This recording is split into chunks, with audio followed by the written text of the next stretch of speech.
तर शिवसेनेचे नेते संजय शिरसाट यांनी देखील एक मोठा दावा केलेला आहे। 2019 साली भाजप आणि शिवसेनेमध्ये अडीच वर्षांचा फॉर्म्युला ठरलेला होता। भाजपचे 105 आमदार असल्याने त्यांना मुख्यमंत्री पद पहिले 2.5 वर्ष मिळणार होतं असं शिरसाट म्हणाले।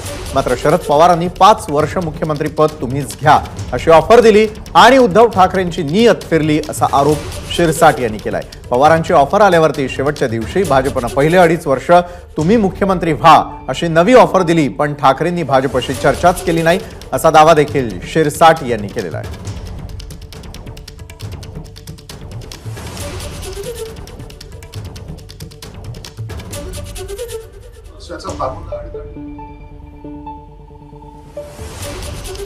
वर्षाचा फॉर्म्युला अडीच वर्षाचा फॉर्म्युला ठरला होता, त्याला आम्ही नाकारतच नाहीये।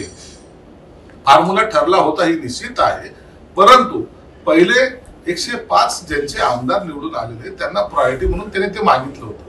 तरी शेवटच्या क्षणाला जेव्हा त्यांनी मान्य केलं की पहिले 2.5 वर्ष तुम्ही घ्या, परंतु सत्तेच्या लालसेपोटी सत्ता 5 वर्षाची जी ऑफर शरद पवारांनी दिली होती, 5 वर्ष तुम्ही मुख्यमंत्री राहा, मग या फक्त लालसेपोटीच यांनी आघाडी केली आणि काँग्रेस आणि राष्ट्रवादी जी शिवसेना प्रमुखाला युती कधीही मान्य नव्हती त्या युतीबरोबर ते गेले।